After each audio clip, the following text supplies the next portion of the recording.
Question number 16 देख रहे हैं भाई, डाउट में है? केस स्टडी है ये।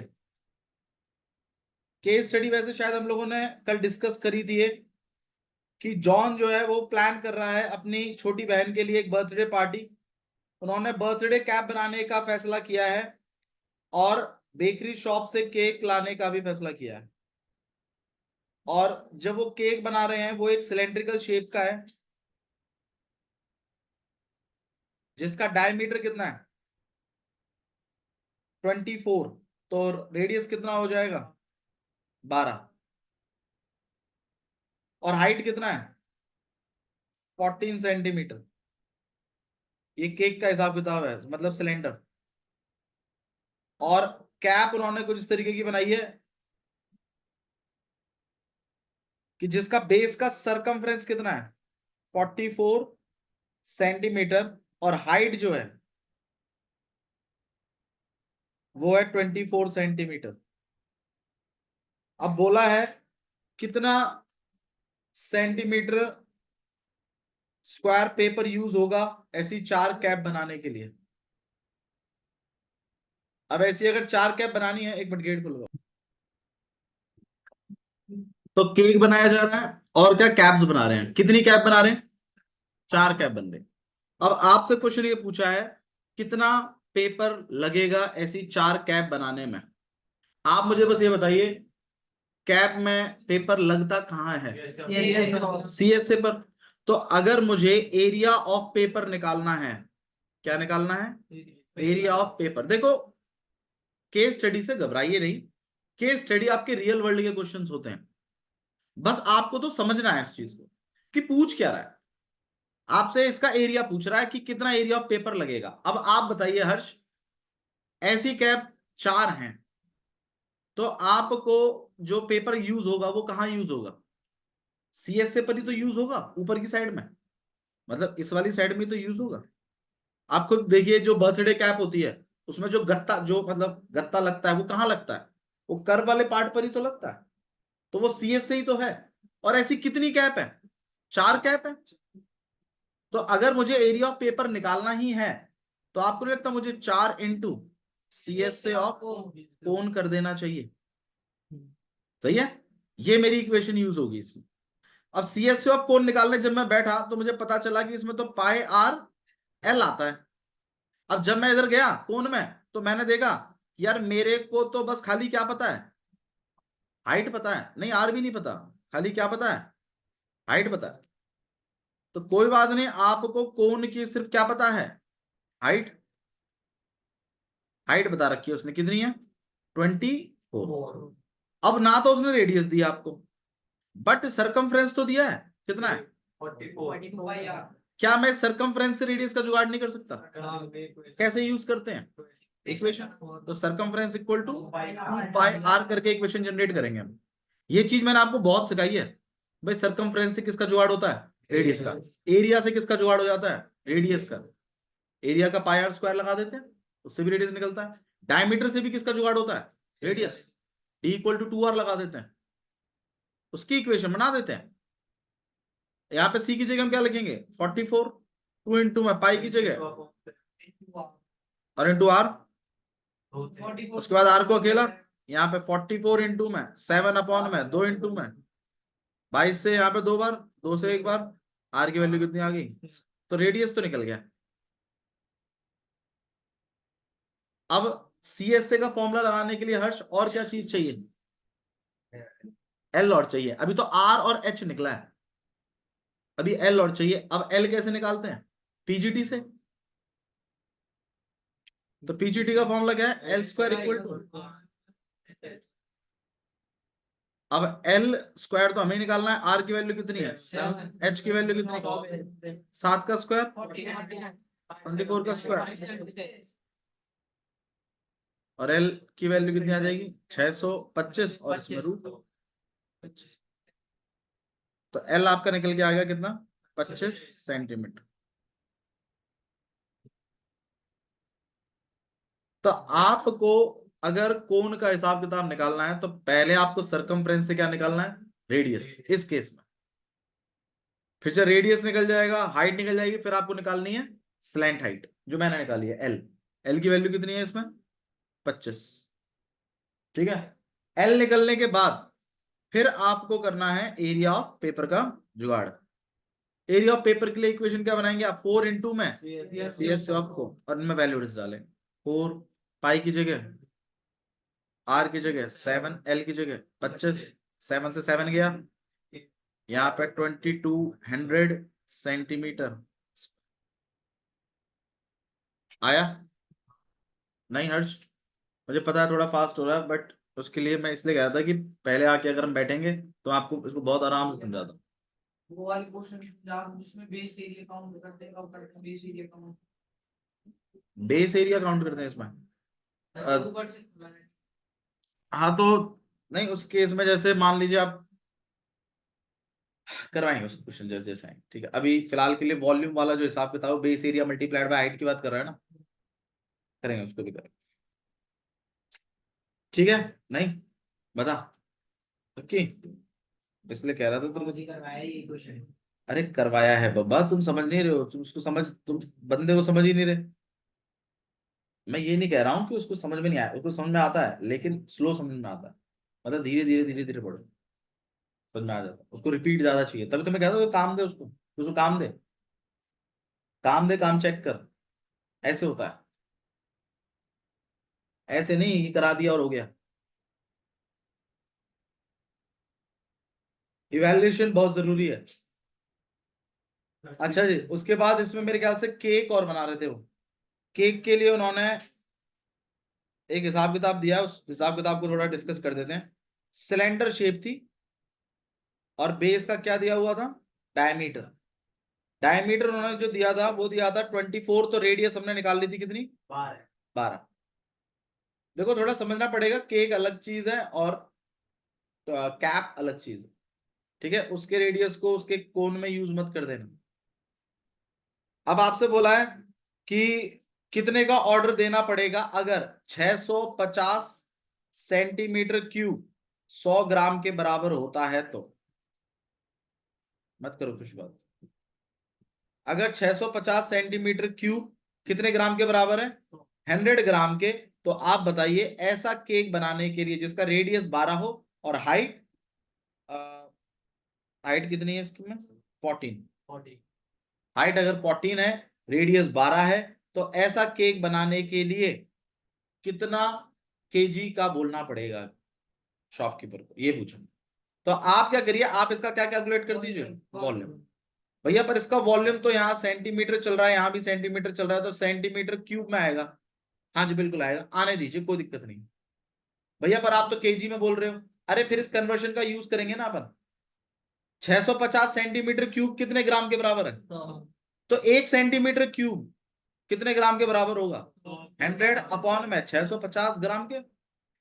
आप क्या करिएगा, जितना भी सेंटीमीटर क्यूब आएगा ना उसको किससे मल्टीप्लाई कर लीजिएगा? 100 अपॉन में 650। 0 से 0 काट के आप 10/65 भी लिख सकते हो, आपकी चॉइस है। लेकिन अगर आप 100/650 लिखते हैं तो भी सही है। तो वो जो भी आएगा वो किस में कन्वर्ट हो जाएगा?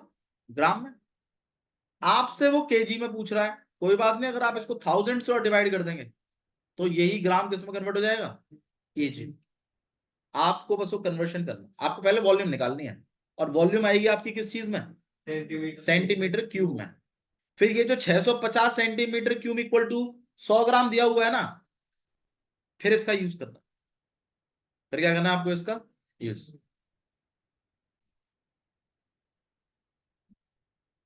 सिलेंडर है ये, रेडियस कितना है? 12, हाइट कितनी है? 14।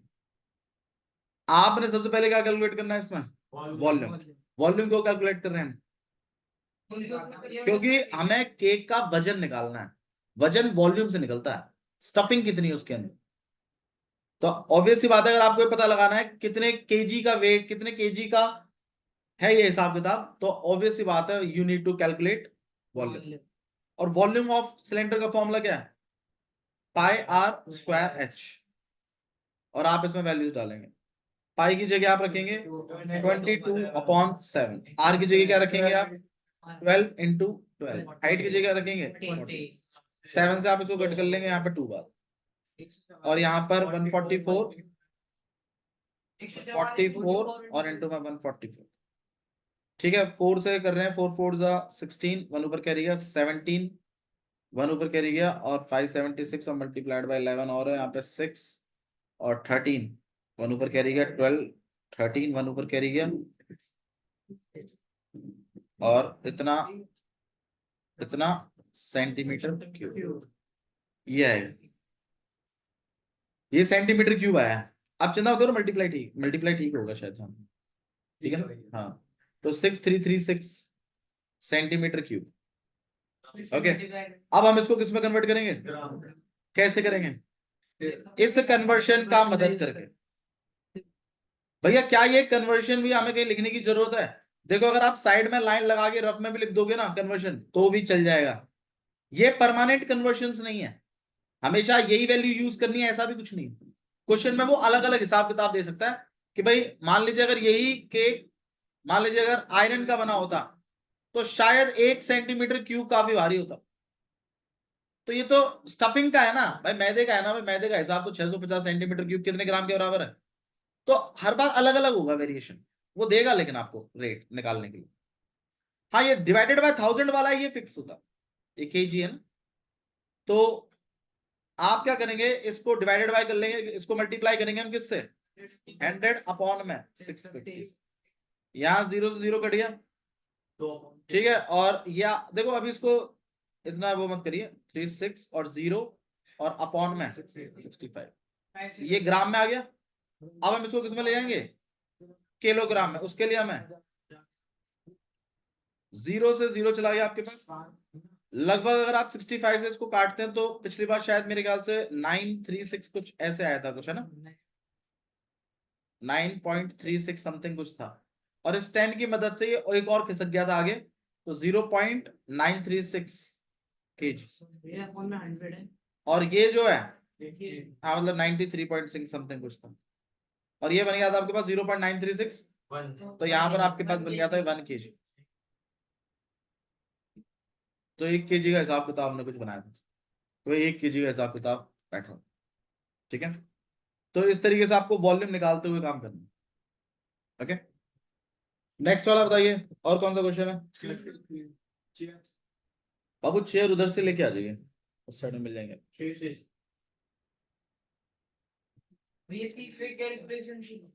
किसकी? अक्षरा, सामने वाली लाइट ऑन करके आ जाओ।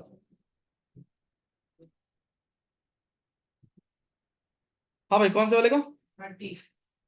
क्वेश्चन नंबर 16 के बाद क्वेश्चन नंबर 20 तक अगर किसी बच्चे को डाउट है तो बताइए। 20 तक, 20वां। चलिए क्वेश्चन नंबर 20 देख रहे हैं भाई। क्वेश्चन नंबर 20 में आपके पास एक क्यूब है ये, और इसके ऊपर क्या रखा हुआ है, एक हेमिस्फीयर, एक हेमिस्फीयर रखा हुआ है। अब आपसे क्वेश्चन ये पूछा गया है, अच्छा इसका hemisphere, the base of the cube of the block is 6, भाई क्यूबिकल है, तो मेरे ख्याल से एज से काम चल जाएगा। इसमें एज दिया हुआ है आपको, साइड कितना है, 6 सेंटीमीटर है। हेमिस्फीयर को टॉप पर रखा गया है, जिसका डायमीटर 3.5 है, तो भाई रेडियस कितना हो जाएगा, 1.75।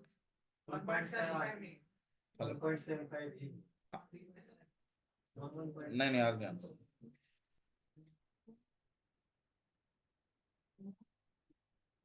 कसम से, 12th क्लास से थोड़ा सा एफर्ट्स ले रही लगता है मुझे।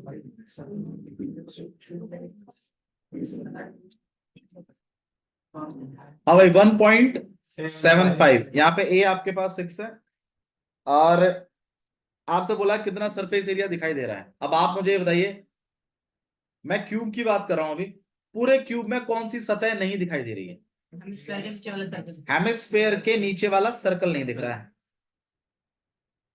नहीं नहीं, एक्स्ट्रा क्या दिखाई दे रहा है अभी उसके बारे में बात नहीं होगी, अभी क्या चीज नहीं दिखाई दे रही है उसके बारे में बताइए। तो पूरे टीएस से, ऑफ क्यूब में से क्या नहीं दिखाई दे रहा है, एरिया ऑफ सर्कल। हाँ, base area of circle, area of circle बोल लीजिए। अब आप बताइए क्या चीज एक्स्ट्रा दिखाई दे रही है? CSA of hemisphere.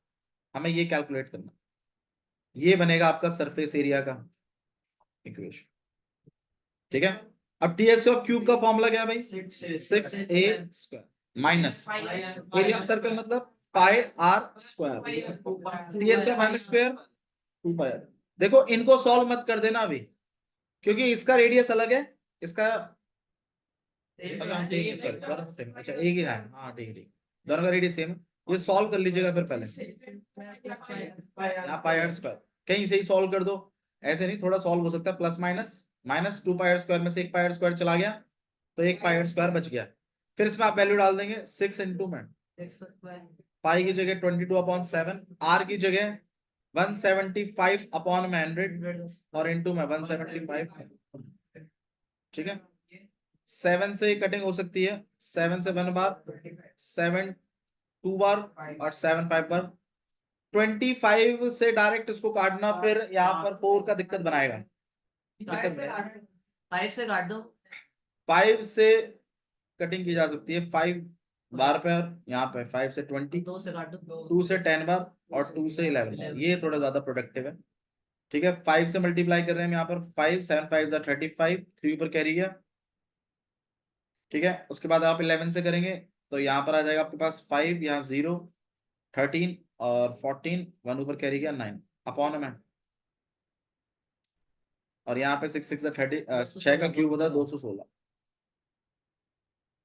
ठीक है, और यहाँ पे आपके पास 3 है, 3 छोड़कर आप इसको लिख सकते हो 216 प्लस 9.405 प्लस कर लेंगे आप, आपके पास आएगा लगभग 25.405।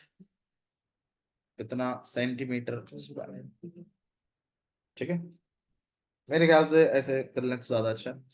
नॉर्मली आपने अभी तक जितने भी क्वेश्चन करे हैं उसमें ये छोटा नहीं होता है, ये लगभग इसके बराबर का ही होता है। ठीक है, हाँ, तो इस केस में अगर वो ग्रेटेस्ट डायमीटर बोलता या कुछ भी बोलता, अरे ग्रेटेस्ट डायमीटर या कुछ भी वो बोलता, तो ये अगर पूरा 6 है तो डायमीटर आपका 6 हो जाता और रेडियस आपकी 3 काउंट करते हैं। लेकिन इन्होंने हेमिस्फीयर को छोटा रखा है तो ये हमें ऐसा देखने को मिल रहा है, ऐसा भी क्वेश्चन आ जाता है कि छोटा होता है, और बच्चे को आदत होती है कि नहीं उसको बराबर की ही रखने की, तो वो थोड़ा सा दिक्कत बन जाती है कभी कभी जल्दबाजी में। बाबू सॉल्व है वो तो, थोड़ा बहुत इधर उधर हो सकता है मतलब। कौन सा 625? 625 क्यों है भाई?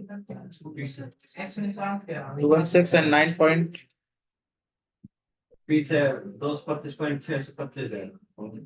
625 दे रखा है ये, फिर मेरे ख्याल से यार यहाँ के कुछ इशू होगा, मल्टीप्लाई वाला थोड़ा सा दिक्कत हो सकता है, देख लेते हैं। मल्टीप्लाई 5 5 25, 2 पर कैरी गया, ए रुक जा, 5 5 25, 2 पर कैरी गया 37, 3 ऊपर कैरी गया और 8, अरे यार मैंने 855 लिखा था शायद। फिर आप इसको करोगे तो यहाँ पर 5, यहाँ पर 12, एक ऊपर कैरी गया 16 और 1 ऊपर कैरी गया, यस 9.625 है, तो यहाँ पे 625 है, बिल्कुल सही कह रहे हो। तो यहाँ आएगा आपके पास 225.62, बिल्कुल सही, वहां पे 875 आना था मुझे। ठीक है जी, और बताइए और कोई क्वेश्चन? क्वेश्चन नंबर 20 तक अगर किसी भी बच्चे को कोई डाउट है तो बताइए। 20 तक, 20 तक किसी को कोई डाउट नहीं है? श्योर? हर्ष पक्की? चलिए ठीक है, let's go with question number 21 to 25। 23rd question number 23rd देख रहे हैं भाई। एक क्यूबिकल सॉलिड मेटेलिक ब्लॉक है, तो क्यूबॉइडल बना लीजिए एक मेटेलिक ब्लॉक। नहीं कोई दिक्कत नहीं है, अगर डाउट है तो हमें डाउट लेने में कोई इशू नहीं है, बट मुझे प्रॉपर हिसाब किताब चाहिए। कल को मैं क्वेश्चंस दूं आपसे ना हो, मुझे अच्छा नहीं लगेगा। चाहे बेशक डाउट ले लीजिए, कोई दिक्कत नहीं है। और हाइट कितनी है 5 सेंट। मैं आपको ये भी कह रहा हूं, जिस बच्चे को अगर अब भी समझ में नहीं आ रहा है ना ड्यूरिंग द वीडियो भी, आप दोबारा देख लीजिएगा, फिर भी नहीं आ रहा है तो 4 बजे से फिर आ जाइएगा कल, मैं फिर करा दूंगा। पर मुझे सरफेस एरिया वॉल्यूम एमटीजी से डन चाहिए, और इसमें कोई मक्कारी नहीं चाहिए मुझे किसी की भी।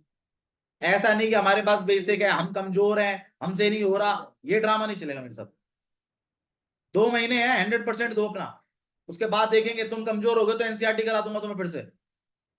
पर 2 महीने पूरी शिद्दत से मेहनत करो। लेंथ ब्रेड्थ और हाइट हो गई आपके पास। अब बोला है, अच्छा ये तो साइड में शायद डायग्राम ही दिया हुआ है ना, एक एक ड्रिल किया गया है इसके अंदर, और वो ड्रिल कौन सा है, सिलेंड्रिकल ड्रिल है। इट्स लाइक कि भाई एक लकड़ी का एक फट्टा था, उसमें से ड्रिल मार दिया तो क्रॉस कर दिया पूरा। अब देखिए क्वेश्चन, अच्छा ड्रिल के बारे में भी इन्होंने जो सिलेंडर बनाया है उसका भी कुछ हिसाब किताब दिया हुआ है। डायमीटर 7 है तो रेडियस 3.5 आ जाएगा, और हाइट तो आपकी वही रहेगी जो इसकी हाइट है, तो हाइट कितनी रहेगी भाई इसकी 5। लेंथ ब्रेड्थ हाइट, उसमें स्टार्टिंग में लेंथ होती है, फिर ब्रेड्थ होती है, और लास्ट में हाइट होती है। ठीक है, 42 हो रहा है टाइम।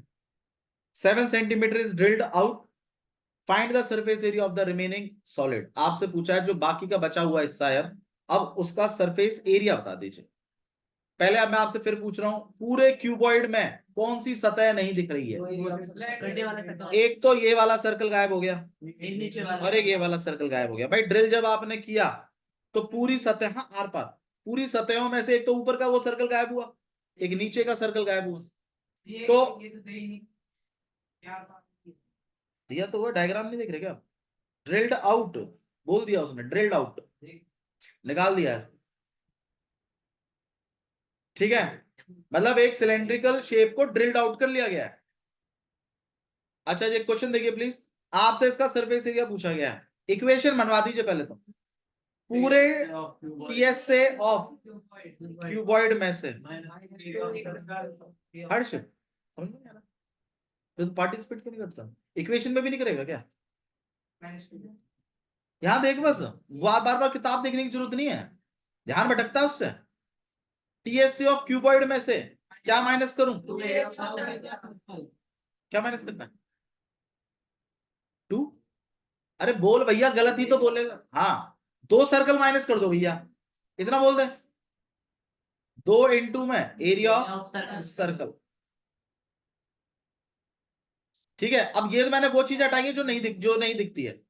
अब आप बताइए एक्स्ट्रा क्या दिखाई दे रहा है। अब जब वो छेद के अंदर देखेंगे तो आपको वो गोलाई दिखा, मतलब अंदर का वो सिलेंड्रिकल का कर्व सरफेस तो दिखाई देगा ना। सही कह रहा हूं ना मैं। भाई जैसे मान लीजिए आपने एक लकड़ी के फट्टे में एक बोल्ट घुसा दिया, तो भाई वो बोल्ट का वो कर्व पार्ट तो दिखाई देगा तुम्हें अंदर का। तो ऑब्वियस सी बात है आपको सीएस से ऑफ सिलेंडर दिखाई देगा। ठीक है, अब आपको इनकी खाली वैल्यूज लिखनी है, आपको टीएस ऑफ क्यूबॉइड 6a² नहीं है, क्यूबॉइड है, 2 ब्रैकेट के अंदर L B plus area of circle को क्या लिख सकते हैं हम, और सीएस ऑफ सिलेंडर को 2πr/h। ठीक है, अच्छा जी थोड़ा आर पे गौर रखिएगा, क्योंकि सिलेंडर का आर और वैसे सब सेम सही है इसमें। हाँ ठीक है, तो इसमें भी चल जाएगा खेल। यहाँ पे 2 लेंथ की जगह आप 15, हाँ कॉमन 2 भी निकाल सकते हैं, बिल्कुल सही बात है। चलिए सिर्फ 2 कॉमन खींचा आपने, माइनस नहीं खींचा। अब या तो इसको अलग सॉल्व करिए इन दोनों में से, फिर कॉमन निकालिए, या तो ऐसे करिए, बोलो क्या करना है।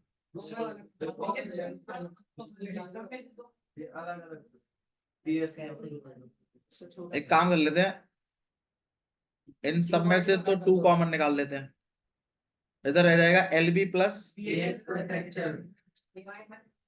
हाँ जी, और इसमें से -πr² निकाल लो। इसमें से पाई आर कॉमन निकाल लेते हैं, और माइनस भी निकाल लिया मैंने बाहर। अब अंदर क्या रह गया वो बता दीजिए, आर रह गया प्लस का, है ना, और इस तरफ क्या रह जाएगा माइनस का।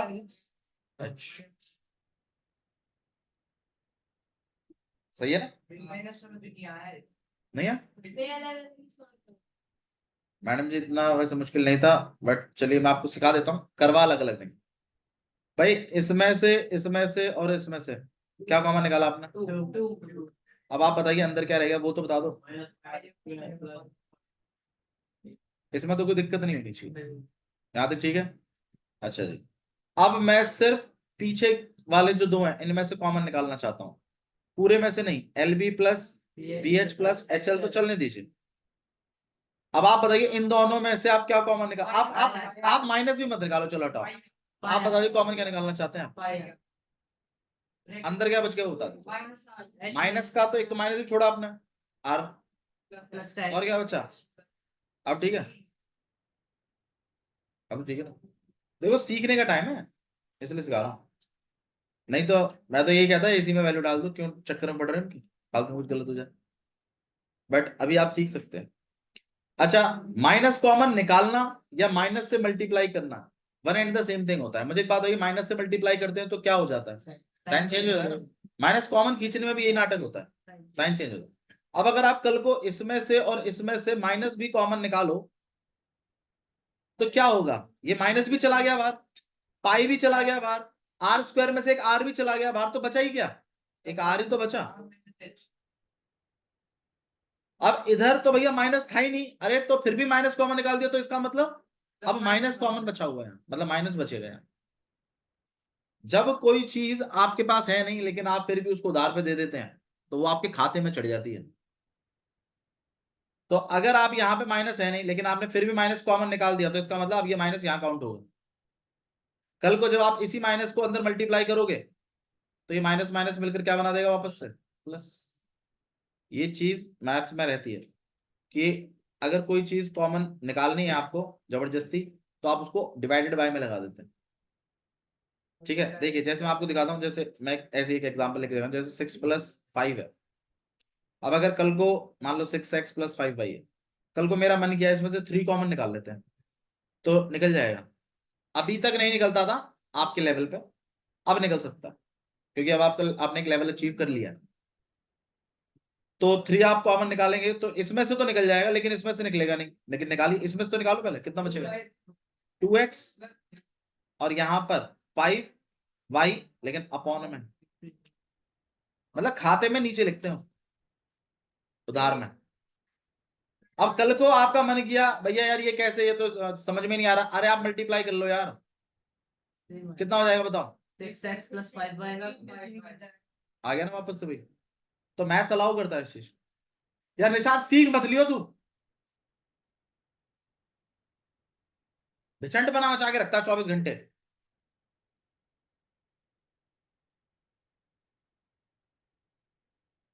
तो अगर कोई चीज अगर आप कॉमन निकालना चाहें तो निकाल सकते हैं, ऐसी बात नहीं है, लेकिन उसको डिवाइडेड बाय में काउंट किया जाता है, ये कह रहा हूं मैं बस। अब इतने गट्स रखिए आप भी कि आप इनमें से कॉमन खींच सकें। आप मैथ सीख रहे हैं तो L B plus B H plus H L. हाँ भाई, इसमें से अब आप बताइए, एक तो माइनस कॉमन निकालना चाहते हैं आप, एक पाई और आर, मैं निकाल के दूंगा आपको इसमें से कॉमन। देखो एक तो माइनस चला गया, एक पाई भी चला गया, आर स्क्वायर में से आर भी चला गया, तो एक आर तो बचा ही। यहां तो कोई दिक्कत है नहीं क्योंकि माइनस है, यहां पर दिक्कत आएगी यहां पर जहां माइनस नहीं है।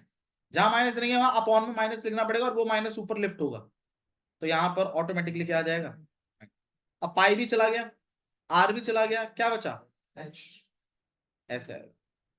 कल को आपका मन किया इसको मैं अंदर फिर फर्दर मल्टीप्लाई कर दूं, चिंता मत करो यही आएगा, आप चाहो तो करके देख लो। -πr², फिर जब आप इसको अगले से करोगे तो माइनस माइनस प्लस πrh।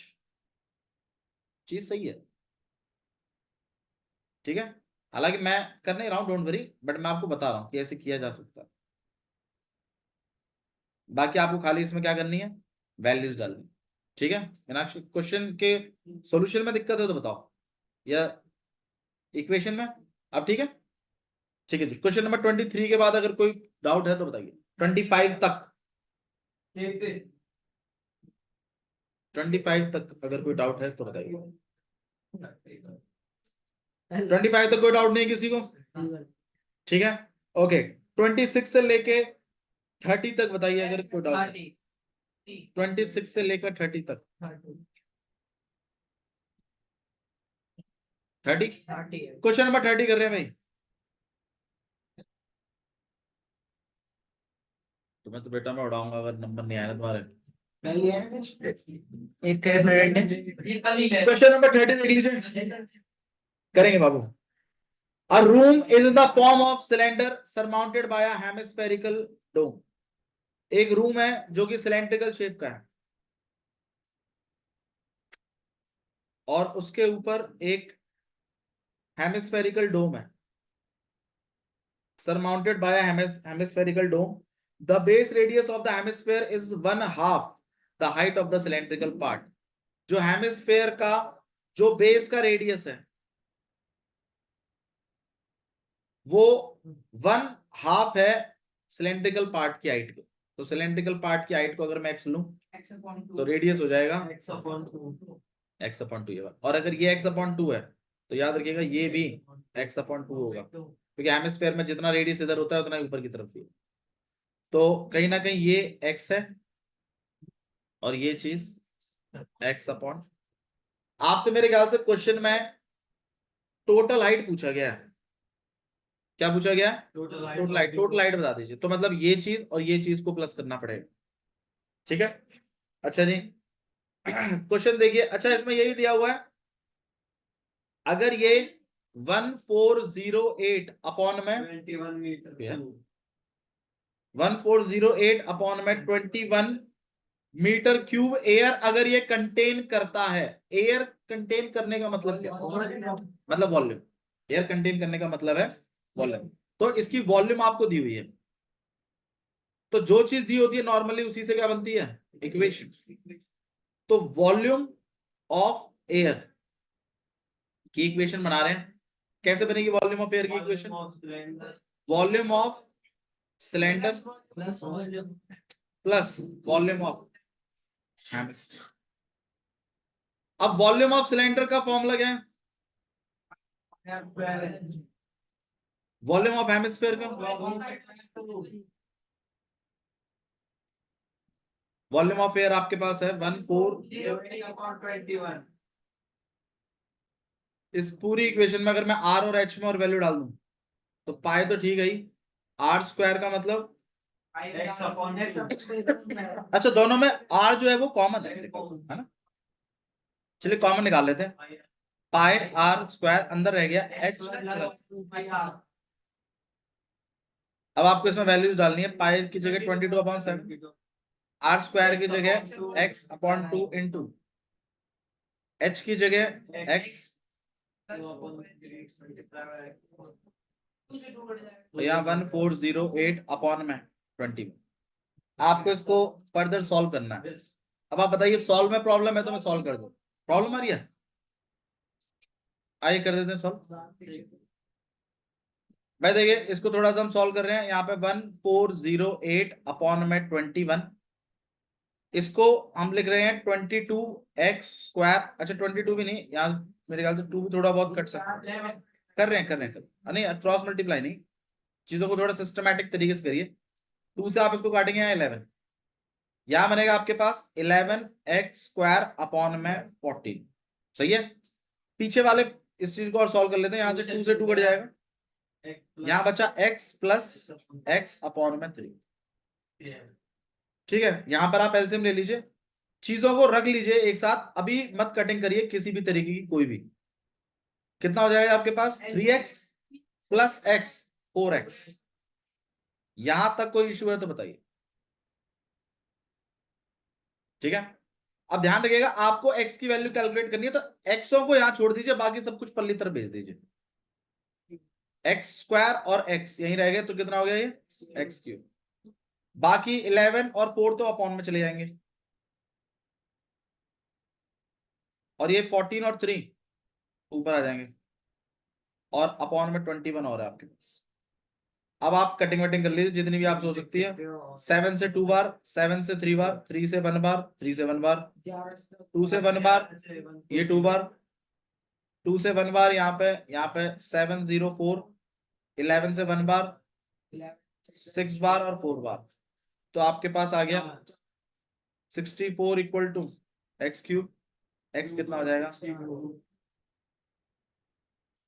ठीक है, 4 का क्यूब ही होता है 64, तो एक्स की वैल्यू आपके पास 64 हो जाएगी। अब आपसे एक्स नहीं पूछा है उसने, उसने टोटल हाइट पूछा है आपसे, तो इसको और इसको क्या करना पड़ेगा आपको, प्लस। तो यहाँ पे एक्स की जगह आपकी वैल्यू कितनी आई थी, 4, और 2 + 4 कितना हो जाएगा आपके पास, 6 मीटर की इसकी क्या है टोटल हाइट। ठीक है, तो इस तरीके से आपको एक क्वेश्चन नंबर 30 करना है। अगर आपके फर्दर अगर अभी भी डाउट्स हैं, रुक जाइए बाबू, सुन लीजिए पहले मेरी बात सुन लीजिए, जैसे जो मैं कह रहा हूं। अगर आपके अगर अब भी डाउट है तो मैं वो डाउट 4 से 5 बजे ले लूंगा आपके। आप क्वेश्चन नंबर 30 तक रेडी करके आएंगे पूरा, ठीक है, 30 तक सुन लीजिए मेरी बात। और ध्यान रखिए, टॉपिक जो कवर हो रहा है उसकी बात कर रहा हूं मैं यहाँ पे। टॉपिक आपने कौन सा कवर किया है, सरफेस एरिया और इंट्रोडक्शन। वॉल्यूम आपने सिर्फ एक क्वेश्चन कवर किया है अभी, ठीक है। तो सेल्फ असेसमेंट में भी अगर आपको कुछ सरफेस एरिया का है हिसाब किताब या कोई फर्दर केस स्टडी अगर है तो रेडी हो गया आइएगा उसके लिए भी। और ये 30 क्वेश्चन, ठीक है, मैं पहले ही बता रहा हूं आपको, प्लस एनसीईआरटी। एनसीईआरटी के जो डाउट्स है आपके, उसमें मेरे ख्याल से 12.1 एक्सरसाइज हम देंगे, ठीक है, क्योंकि वो ही एक्सरसाइज आपके सरफेस एरिया पे डिपेंड कर रही है।